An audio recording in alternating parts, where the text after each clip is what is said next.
Good morning and welcome to Unity of Charlottesville here on our last day of April. At least we got a few showers.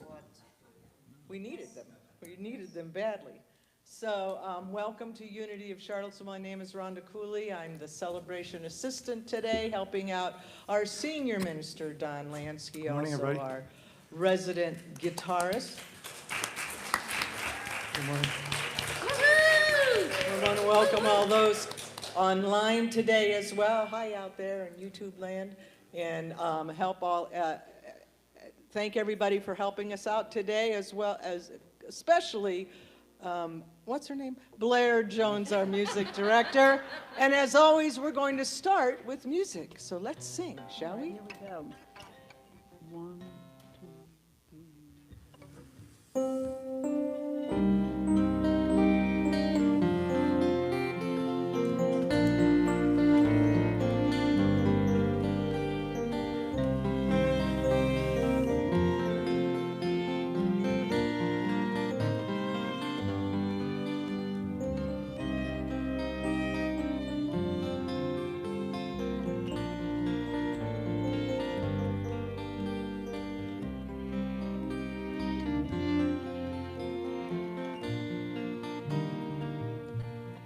How could anyone ever tell you you were anything less than beautiful? How could anyone ever tell you you were less than whole? How could anyone fail to notice that your loving is a miracle? How deeply you're connected to my soul. Sing with us. How could anyone ever tell you you are anything less than beautiful? How could anyone ever tell you you are less than whole? How could anyone fail to notice that your loving is a miracle? How deeply you're connected to my soul. And we want you all to sing this with us. So everybody just stand up, okay? Just indulge us. And this time, just sort of turn inward and just let's all sing it to each other, okay? Here we go. How could anyone ever tell you you were anything less than beautiful? How could anyone ever tell you you were less than whole? How could anyone fail to notice that your loving is a miracle? How deeply you're connected to my soul. And now we're going to stop playing the instrument so we can all sing it with each other too up here on the stage. How could anyone ever tell you? People in the booth. You were anything less than beautiful. How could anyone ever tell you you were less than whole? How could anyone fail to notice that your loving is a miracle? How deeply you're connected to my soul. How deeply you're connected to my soul.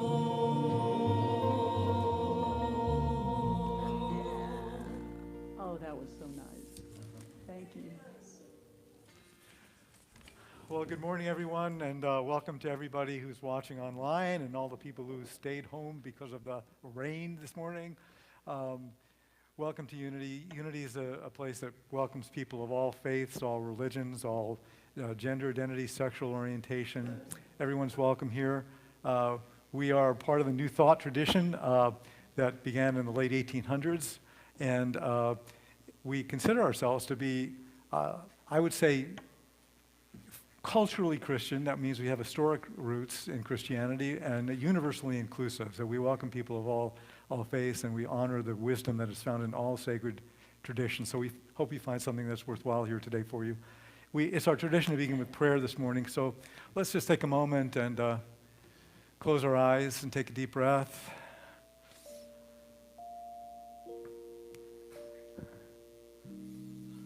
How could anyone ever tell you that you are anything less than beautiful? Isn't that amazing? What a thought. And I'm sure for many of us, and so at least some of us in our lifetimes, that was not the message we were getting. And so as we've grown, as we've matured spiritually, we've had glimpses of how untrue that is, haven't we? That we are beautiful expressions of the Most High God, however we conceive of that higher power.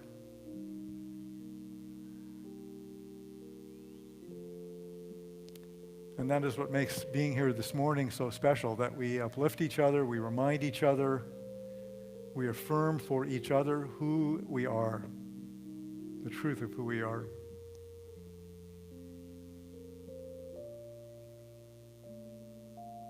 And for people like us and in communities like this all around the world this morning, where people of faith are gathering from all different traditions, we have the opportunity to use our collective consciousness to affirm peace in our world, divine justice for all those in need of justice, an end to warfare, an end to destruction of our planet. We get to affirm that with the power of our collective consciousness. And if we have challenges in our own personal lives this morning, or someone that we love, we can take a moment just to speak their name out quietly, just whisper their name into this sacred space for healing, for well-being, for peace.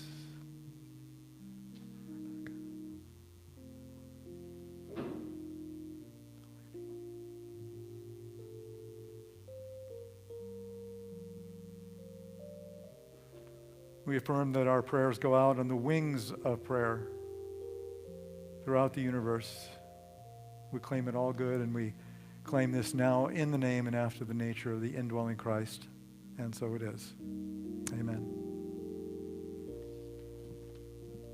And let us conclude our prayer today with our statement of faith. Together, there is only one presence and one power in the universe and in my life. God the good, omnipotent.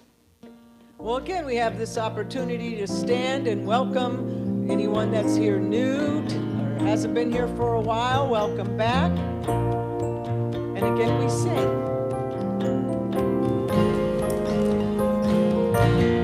I'm in the right place at the right time. I am just where I'm supposed to be. I'm in the right place at the right time. I am just where I'm supposed to be. Oh, my soul is welcome here.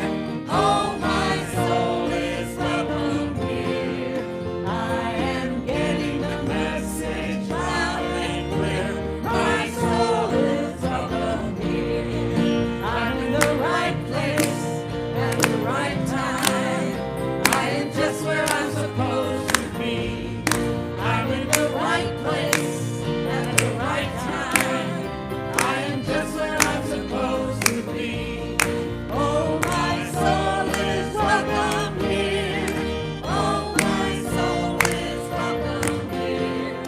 I am getting the message loud and clear. My soul is welcome here. I am getting the message loud and clear. My soul is welcome here.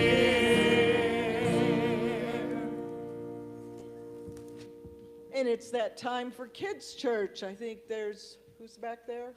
Sindri? Sindri's back there, yeah. Sindri is doing the youth ed today. So go and have a great time at Kids Church. So we have some opportunities for transformation. We are still experimenting with our open mic night, where the intention, I really want to acknowledge Patsy and Reverend Mark for the efforts. Patsy's been all over town posting flyers, putting up flyers, and talking to people. Last week we didn't have any children again or any teens again, so we're going to try one more week at least, see if that works, and if not, we're going to pivot and do something else. And that's what things are about, right? You just keep moving forward. So thank you, Patsy.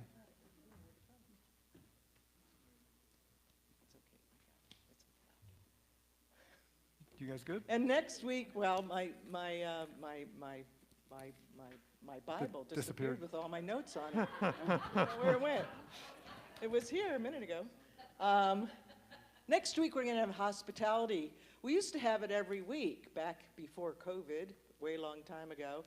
And but now we're getting back into it. And so next week, I think we're now having it twice a month. And Marge has been helping out with that. I don't know who's doing it next week, but right after the service, okay, Jane Scafty, right after the service, come on downstairs and have some coffee and tea and continue the fellowship of our beautiful community. And Jane, come on up. Yeah.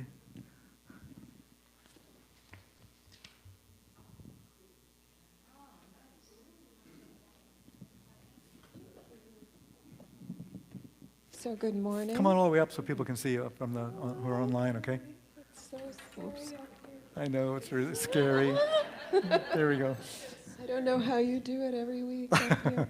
Hi, I'm Jane. I'm an artist, and when this church was built, one of the visions that Reverend Patricia always mentioned to me was that she had this vision that in the terrace level there would be artwork circulating all the time, and she put up special railing, or she didn't put it up, but They're there. it's there, and we haven't done that in a while, and so I think this celebration of diversity continues, and one of the ways that we're diverse is the way we express divinity through our artwork.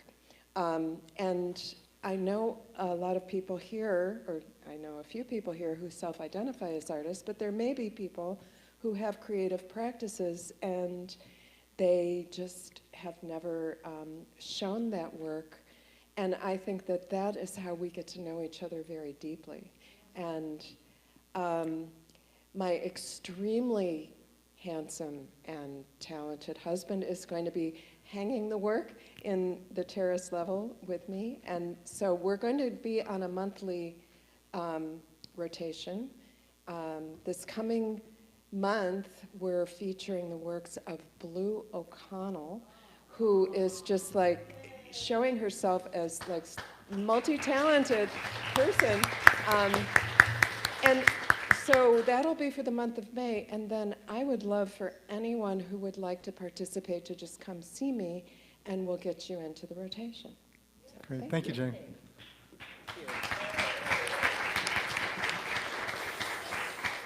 And on Saturday from 10 to 12 on Zoom, Ginger Collier will be doing Guidance for Awakening Humans. If you have any questions about that, just contact Ginger directly.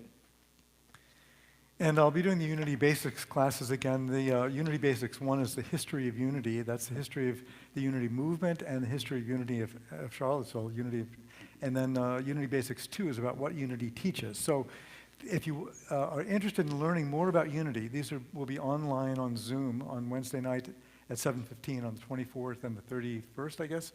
And they're required to become a voting member of Unity, but if you just want to learn more about Unity and hear what it is, you can come to one of them or both of them, and you're invited to come. They're both free. And as always, we have our midweek prayer service every Wednesday from 6:30 to 7 on Zoom.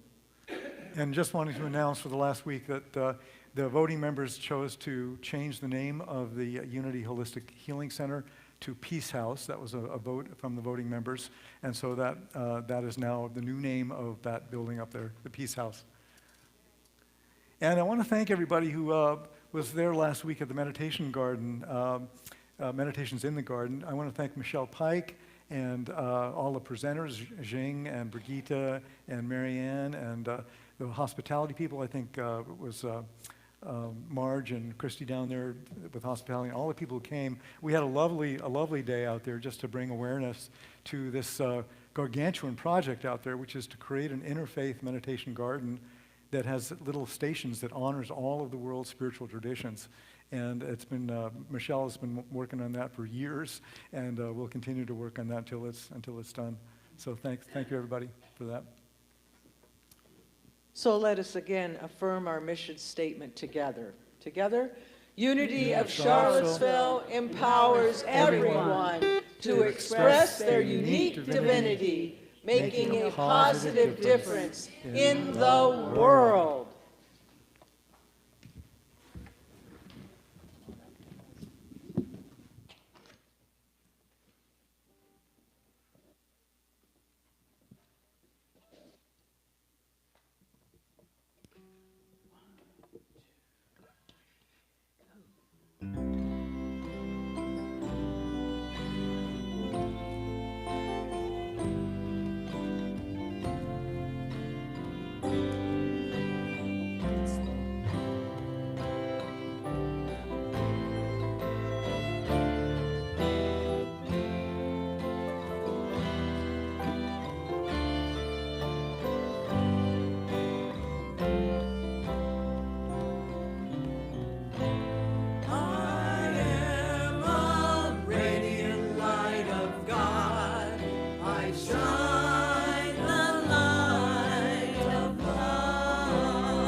Shining both night and day, shining both night and day. Sing with us. I am a radiant light of God. I shine the light of peace. I am a radiant light of God. I shine the light of peace. When I see your face, I see God's light guiding you on your way. Guiding you on your way. I am a radiant light of God. I shine the light of beauty. I am a radiant light of God. I shine the light of beauty. Stevie, shine that light.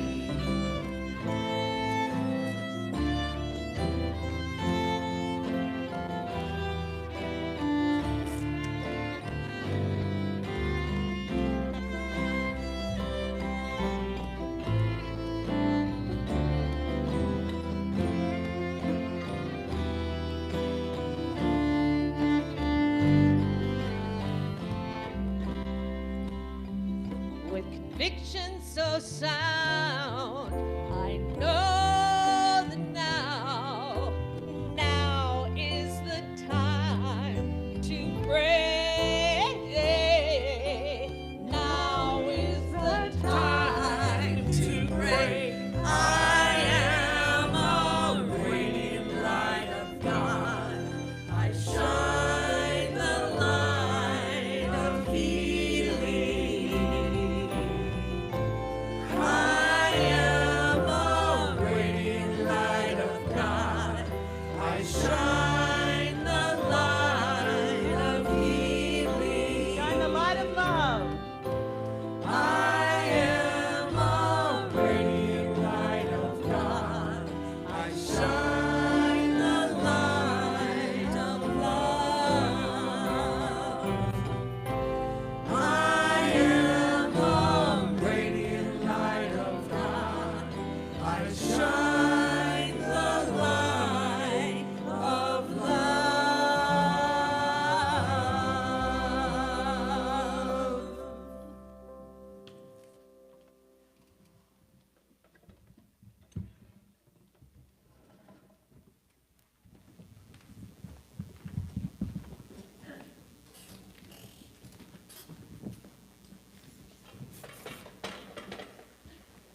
Well, do you ever feel like the Egyptian mummy who walked into the restaurant and the waiter said, "What would you like to drink?"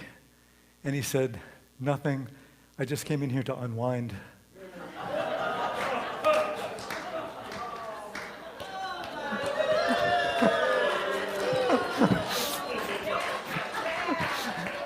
Getting worse. We do get wound up pretty tight sometimes, right? Over the big stuff, but also over the little stuff too, right? Most of our country is usually wound up about something, the hateful divisions that are being fueled by wacky politicians or the economy or the environment or mass shootings, all sorts of things going on. Most of us are pulled in so many different directions. We're so busy all the time. So what is the antidote for being wound up? And maybe the antidote is unwinding, right? Just unwinding. Jesus told us not to be anxious or to be worried. And how could it even be possible that the infinite, eternal presence of God that created us would want us to be anxious or worried or living in fear? How is that even possible? And so I've wondered if it all comes down to the belief about whether or not we're deserving. You know, that how deserving do we think we are? Are we getting what we feel we deserve? And if we don't feel like we're getting what we deserve, then why not, right? If we're facing a life challenge in health or in relationships or in finances, is it because we deserve it? Or if we don't deserve it, why is it happening? So, a foundational unity principle, we say it every Sunday. There is only one presence and one power in the universe and in my life, God, the good omnipotence, one presence, one power, all good, all the time. And that means that every one of us deserves all good all the time. Every one of us deserves all the good that divine mind has in store for us. And even in the Bible, when Joseph's brothers were trying to destroy him, from Joseph's life's experiences and his learning opportunities that came upon him, he said near the end of that book, "You meant it for evil, but God meant it for good." So the question is, do you believe that? Right? What do we believe? And do you believe that each one of us deserves good, all good, and all the good that divine mind has in store for us? Do you believe that? And I think David, or whoever wrote the Psalms, had this question in mind when he wrote Psalm 8. I can imagine that the psalmist, who might very well have been tending to his or her sheep at night, looking up at the stars, looking up at the infinite canopy of stars, and contemplating the nature of God and the nature of human beings. And I'm sure we've all had similar moments when we've been in the vastness and the beauty of nature. And so he wrote these words in Psalm 8. "O Lord, our Lord, how majestic is your name in all the earth. You have set your glory above the heavens. From the lips of children and infants you have ordained praise because of your enemies, to silence the foe and the avenger. When I consider your heavens, the work of your fingers, the moon and the stars, which you have set in place, what is man that you are mindful of him, the Son of Man that you care for him? You made him a little lower than the heavenly beings and crowned him with glory and honor. You made him ruler over the works of your hands. You put everything under his feet, all flocks and herds and the beasts of the field, the birds of the air and the fish of the sea, all that swims the paths of the seas. O Lord, our Lord, how majestic is your name in all the earth." It's a beautiful psalm. But, besides being a glowing ode of praise to God, there is an underlying question in this psalm. Did you hear it? And the underlying question is, what did I do to deserve this? Right? He's praising God. He's just enjoying the beauty of nature and all the things of nature. And what did I do to deserve this? And what if the answer to that question is simple? What if we don't have to do anything to deserve? Right? We deserve because we are. We are created in the image and likeness. We're created in the image and likeness of infinite intelligence. We have dominion, meaning that we create through the power of our minds, power of our thoughts, power of our beliefs. And more importantly, there's no limit to what we can create. The only limits that we have to limit us are our own creations, things that we impose upon ourselves. So, after I became a teacher of transcendental meditation in 1974, I attended a 2-month advanced teacher training course in Avoriaz, France, in the French Alps. And it was summer, so we had this whole alpine resort completely to ourselves. And what we did was we just meditated for many, many, many, many hours a day, 7 days a week.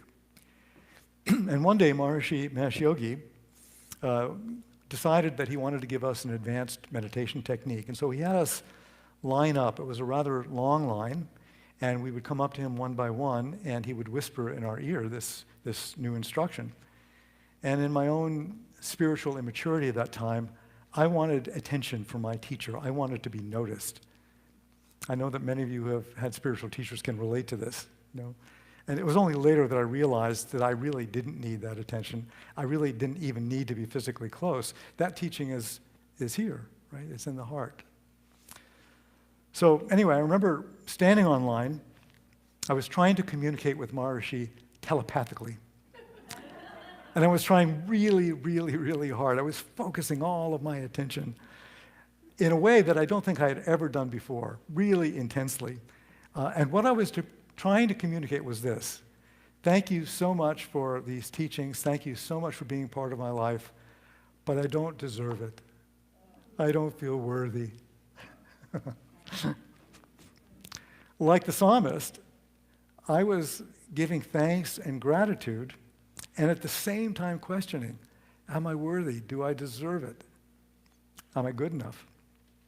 And so there I was standing on this line, focusing every ounce of brain power that I had in having this subliminal conversation with Maharishi Mahesh Yogi. And he was with another person at the time, and suddenly he looked up, and he looked directly at me. There was no mistaking it. He looked directly at me with this intense gaze. It was laser-like, it was intense, it was penetrating, it was very stern and very focused. And I had the feeling that he was looking very deeply into my soul, through my soul, more like burning through my soul, scolding me, really. And this is what I heard: cut it out. Cut it out. Stop this whining, immediately. This is not who you are. This is not the truth of your being. Now, that really took me back. It took me aback. First of all, that he heard me, right? I was in my little telepathic game here. He heard me. And second of all, that he responded. I could say telepathically, but it was much more than that. I can't even describe it. And third, it was really a very bitter pill to swallow, right? What I would call ruthless compassion, right? Tough love. Nothing soft or sweet about it. Just get over your silly old self, right? Get over your silly old self. So later on, sometime during a lesson that Maharishi was giving, he quoted from an old proverb: first deserve, then desire. Have you heard that? First deserve, then desire. Before you desire something, before the thing that you desire can manifest, you actually have to feel or know that you deserve it. Now, the word desire can sometimes be a confusing word for spiritual people. Some spiritual paths try to eliminate desire completely, thinking that it's desire that causes attachment to things that are other than God or other than spiritual path.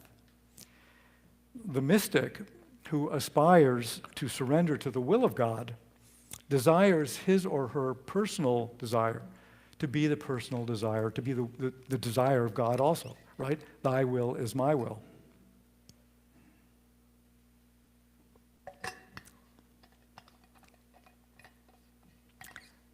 But Emily Cady, who is a famous unity writer and teacher, said this about desire. Desire is God tapping at our hearts, right? That there is a movement in creation towards fuller and freer expression of God, expressing itself in and through us as us. And desire is that impulse. Desire is that impulse. Whether we're being pulled by some inner longing or whether we're being pushed by some inner discontent, desire is the impulse. And so no judgments about whether desire is a good thing or a bad thing, but it does beg the question. If you desire better health or more money or financial security or a better relationship with a partner or a fuller, deeper relationship with a partner or deeper connection with the God of your being or spiritual growth or spiritual enlightenment, do you feel you deserve it? Right, that's the question. Do you feel you deserve it? Because unless you feel that you deserve it, that you deserve the things you desire, it's not going to happen. Now, there's an exception. I'll talk about that in a second. The Buddha is reputed to have said this, and I say reputed because I couldn't find any scriptural reference for it, but the Buddha said, reputedly, you can search throughout the entire universe for someone who is more deserving of your love and affection than you are yourself. And that person is not to be found anywhere. You yourself, as much as anybody in the entire universe, deserves your love and affection. I like this quote, so I hope the Buddha really said it. You yourself, as much as anybody in the entire universe. Now, not just planet Earth, the entire universe deserves your love and affection. Do you believe that? Now, there is, I think, a flip side to this deserving and desiring, and it's called grace. One definition of grace is that grace is receiving more than you deserve, or more than you think you deserve. So God or the universe, or whatever your conception of that is, loves us so much that it's always willing to give us more for our highest and best good. That's grace. And oftentimes what stops this free flow of energy and this free flow of love is ourselves, our own feelings of not being worthy or not feeling deserving or not feeling connected to a source, feeling separated from our source. And so I've often wondered about the man at the pool of Bethesda. That's the story told in the Gospel of John in chapter 5, verse 1 to 15. And you've heard the story lots and lots of times, that this is the man who's been an invalid for 38 years, and he's lying by the side of this pool, and Jesus asks him if he'd like to walk again, and the man doesn't say yes. Now, isn't that strange? I mean, if it was you lying there and someone came along and said, you want to walk again, you want to be healed, wouldn't you say yes? He doesn't say yes. Instead, he complains about how when he tries to get into the healing waters, people step over him and he just doesn't have even a chance for 38 years, right? So what do you think is going on here? Did the man believe that he didn't deserve to be healed? Was he just using his disease or his illness to get sympathy for alms and stuff? Maybe he just liked being a victim. Maybe he didn't know how not to be a victim. And if he didn't answer Jesus' question about wanting or desiring to be made well and walk again, why did Jesus heal him anyway? So this has always been mysterious to me, and maybe it's an example of grace that I mentioned before. You know, the man is made well despite himself. He begins to walk despite himself. Jesus didn't need the man to say he wanted to be healed. Apparently, he saw the man's need, he saw the man's potential, and he healed him anyway. So the man may not have believed that he was worthy and deserving to be healed. But Jesus knew with absolute authority that he was worthy and he was deserving. And so maybe the message of the story is that there's always hope. There's always hope. That after 38 years, nearly 14,000 days, every day like the last, why would this invalid have any hope of being healed or walking again. Maybe he thought, well, healing is for other people. You know, it doesn't work on me, or I don't deserve it. It's always someone else that gets the blessing, not me. How could that man have known or even believed that today of all days would be his lucky day, and that this is the day that he would be healed? He wouldn't have known. So maybe the message of the story is that just because over and over again we've tried and it's not working, it doesn't mean that miracles can't happen. You know, the scripture says that with God all things are possible, that through the Christ in me all things are possible. And so the feeling of belief and deserving is really a biggie on the spiritual path. You may be aware of this. You are aware of it, right? Even the most advanced spiritual students have self-doubts about whether they're worthy and whether they're deserving.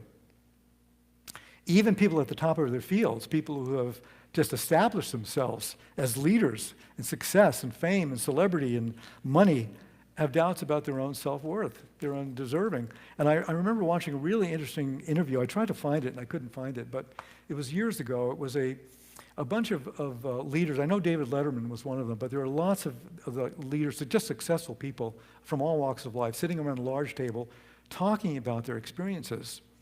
And the common thread in that conversation, it was kind of an informal conversation, but the common thread was that no one, not one of them, believed that they deserved the success. They questioned whether they deserved the success, whether they were worthy of the success they reached. That was amazing, really.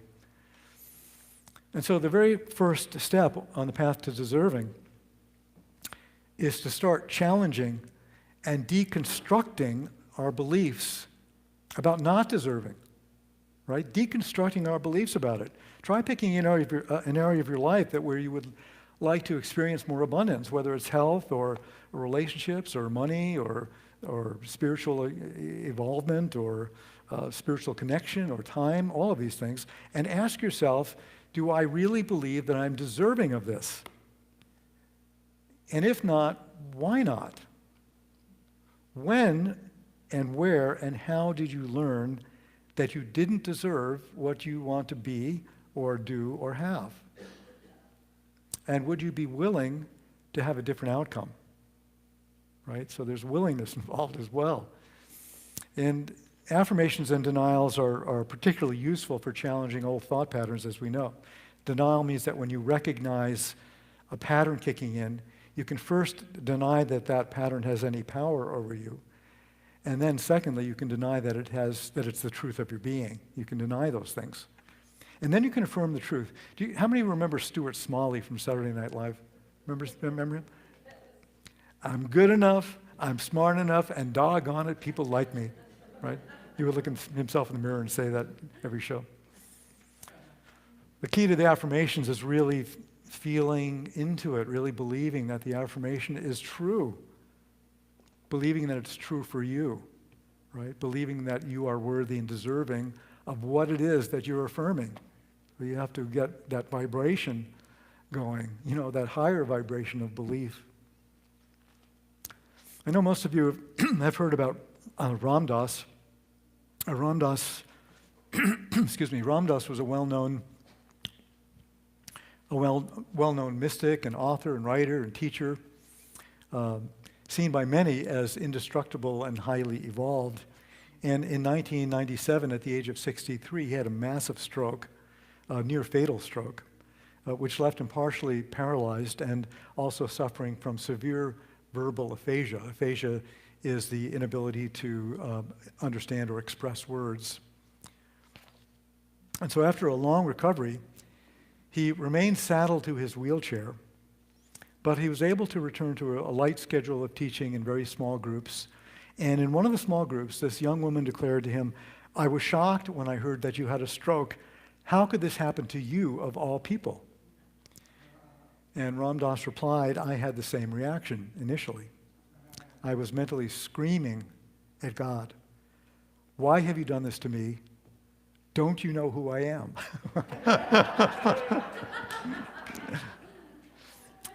And then he said, this great realization came to me. The stroke happened to my body. It didn't happen to me. It happened to my body. And with a twinkle in his eye, he told of an encounter that he had with the doctor in the hospital. The doctor came into his room to examine him, and the doctor said, "I have never felt peace like this when I've been in any patient's room. How can you, who have had such a terrible, horrible stroke, be at such peace?"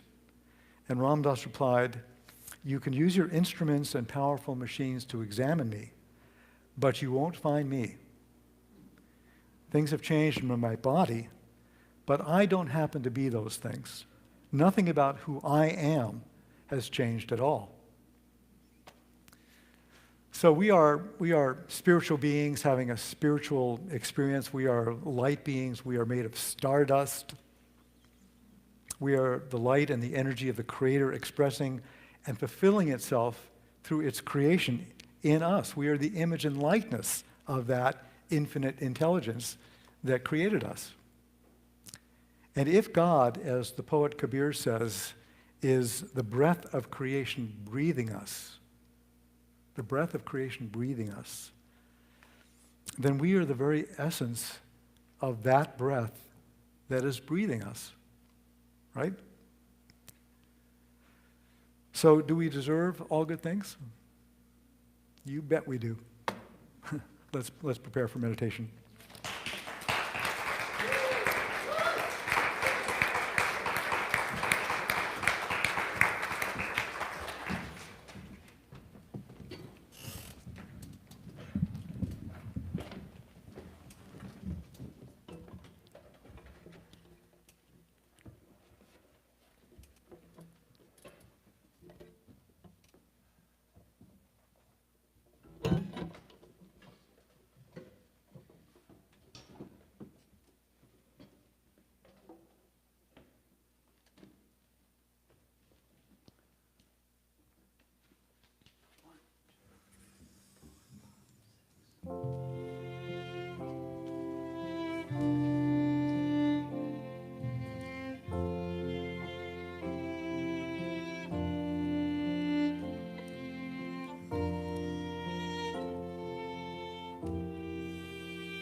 So as we go into this time of meditation, let's dig more deeply into this experience of deserving.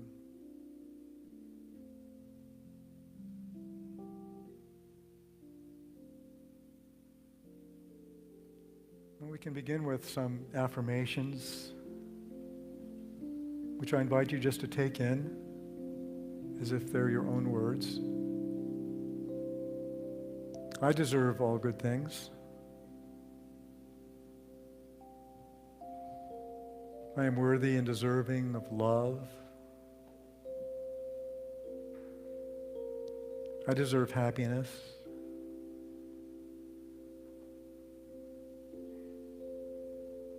I deserve good health, physical vitality.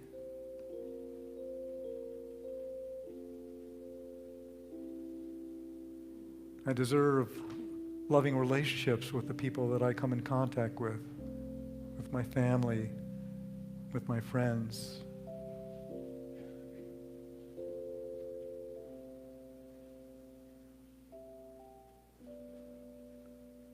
I deserve support in my spiritual process, on my spiritual journey.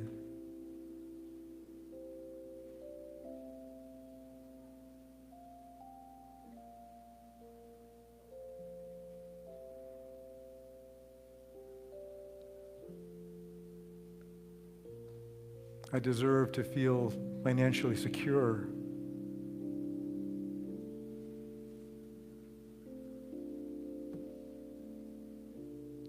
I deserve to express my gifts and talents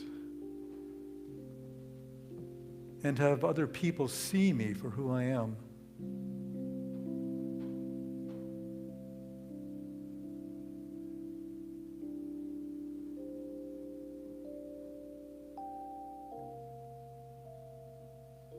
I deserve to know and to feel that I am loved, that I am a beloved son or daughter of God, however I conceptualize God.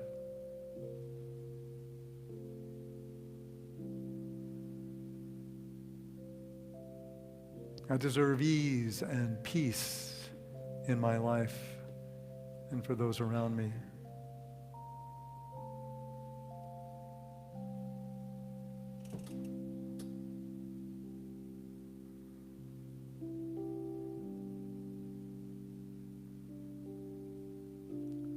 I deserve to see my ideas that are for the highest and best good just manifesting in my life and in the world.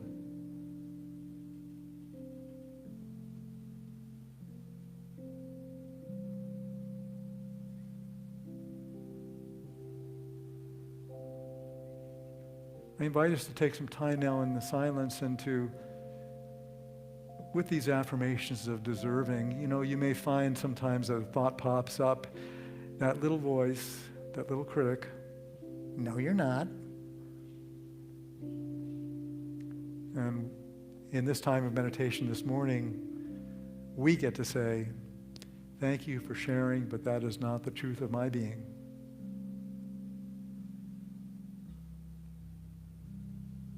Let's now take time in the silence.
So let us take this with us this day into our daily activity in this week, knowing that we are holy, we are sacred, we are deserving of all good things. That it is the Father, Mother God's good pleasure to give us the kingdom. And so it is. Amen.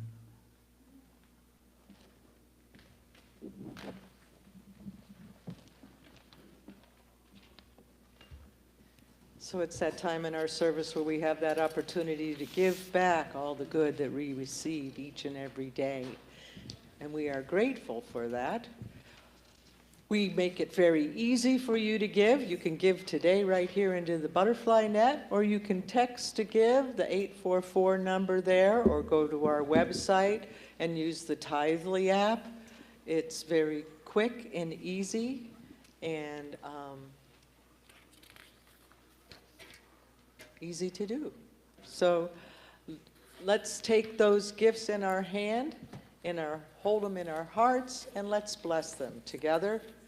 Divine love, as me, blesses and multiplies all that I have, all that I give, and all that I receive.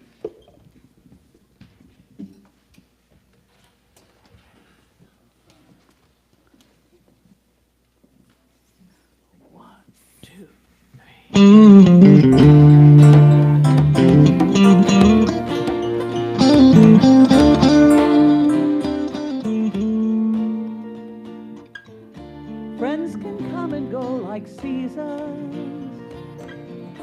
People change and then move on. But I will warm you in the cold winter night. I will hold you close till dawn. I'm your guardian angel, right inside you till the end. When you need a great believer or a true devoted friend, I'll help you love yourself. Yeah, yeah. Love yourself. Why keep struggling for perfection? Love yourself. You'll spend a lifetime clutching straws. I'll give you loving and affection. Love yourself. Forgive your weakness, forgive your flaws. I accept your limitations. Love yourself. And believe me, you're a prize. You don't need others' validation. Love yourself. Don't need a perfect disguise when you love yourself. You can conquer loneliness. Love yourself. Break free of old self-doubt. Love yourself. Even lift up others when you shine, shine, shine from the inside out.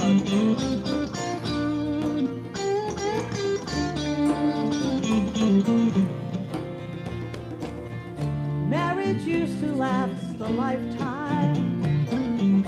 Now you never really know. Being married, you can give all you have and still end up on your own. But you can count on me forever. I'll always look at you with pride. I'm your champion, I'm the gleam in your eye, I'm the love you feel inside.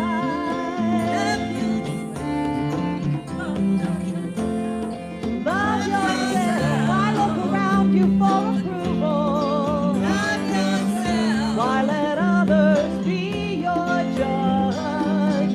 I left you up with steady scruple. Love yourself. I'm your champion, I'll never budge. Cutting remarks will never faze you. Love yourself. You laugh it off when people criticize. You don't need someone else to praise you. Love yourself. 'Cause I know you are a prize when you love yourself.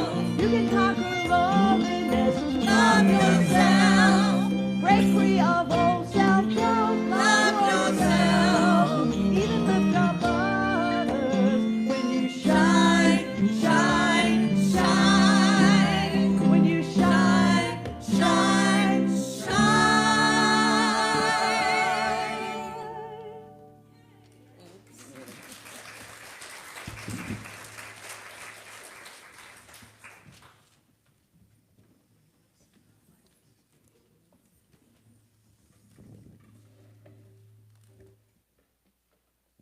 don't know that we have children today. So why don't we, did anyone go down to the house to see if they were coming There up? was one child. One child. One child. All right, we're going to bless them wherever they are, okay? So let's do that blessing together. Together, children, uniteens, YOUers, teachers, and parents, you are loved, special, and important. And as always, we like to make sure you all know that we have a pastoral care team that is always available for special prayer, hospital visits, anything that you may need in a prayer way from us. So you can call the office for that request. And next week, don't go back to sleep. Next week, Patricia and I are taking a little vacation next week, and I have one of my classmates from ministerial school, Reverend Catherine Klein, will be here. She is a fabulous speaker and minister. She's been a minister for, as long as I have, 23 years, I guess. And she'll be here with us next week. It'll be a wonderful time, and I hope you'll enjoy that. So, Look, kids. Do you guys want to come and share with us? Come on up. We have a little bit of time. More than one kid. There's 3 kids. We are walking as the light of God. We are walking as the light of God. We are walking as the light of God. We are walking as the light of God.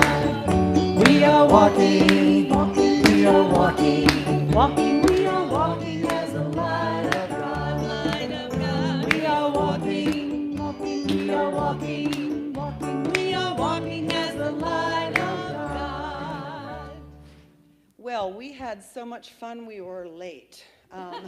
We were out picking blades of grass and talking about wisdom, which is the power we worked with today. And Miss Morgan would like to share her thoughts. So today we talked about one question that really went in deep. What is the difference between wisdom and knowledge? Well, I believe that knowledge is something that you just know, like something in your brain that you remember, like a line from a book or a word from your favorite song. But like having wisdom is more of something that you have from your mind, but understanding it through your heart. I take wisdom more of a thing to help my friends. Some people think that I'm really wise, and I like to help them when they're having trouble. And I use wisdom to try to say, well, hey, this is maybe what you should do for now, or maybe it's like this and we just don't know it yet. And like sometimes I feel better, sometimes I need a little break after that, but I feel like the difference between wisdom and knowledge is very important, because to know something, I mean, you know it, that's good, but to actually understand what it means is much more important. Yes.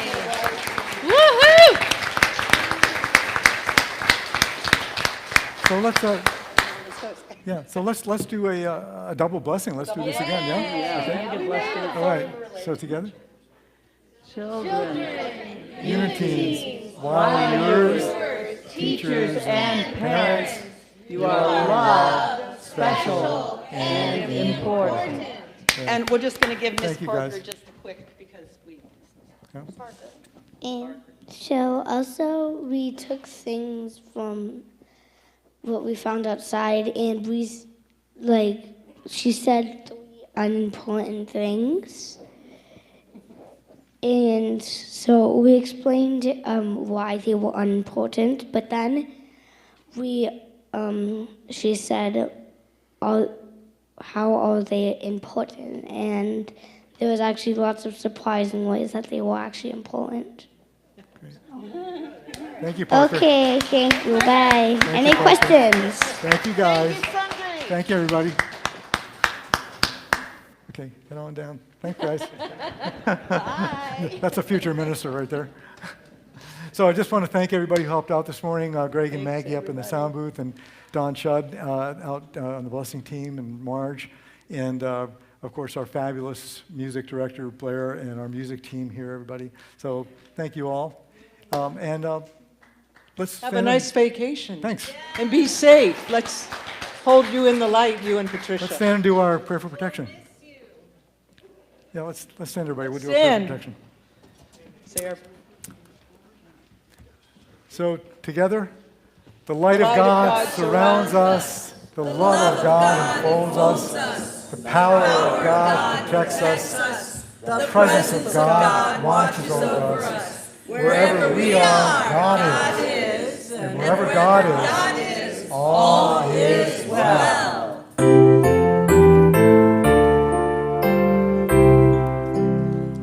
Let there be peace on earth, and let it begin with me. Let there be peace on earth, the peace that was meant to be. With God as Creator, united all are we. Let us walk with each other in perfect harmony. Let peace begin with me. Let this be the moment now. With every step I take, let this be my joyous vow. To take each moment and live each moment in peace eternally. Let there be peace on earth, and let it begin with me. So let's go out with first deserve and then desire. I don't think you did. I had thought I would just put it here. And then I looked down and it was gone, and I was like, where'd it go? Well, this piece of paper got put over top of it. And I swear I had just taken it off and moved it. So in my mind, I'm like, I had just moved it. No, I might have pulled it. Well, that's what I thought. Yeah.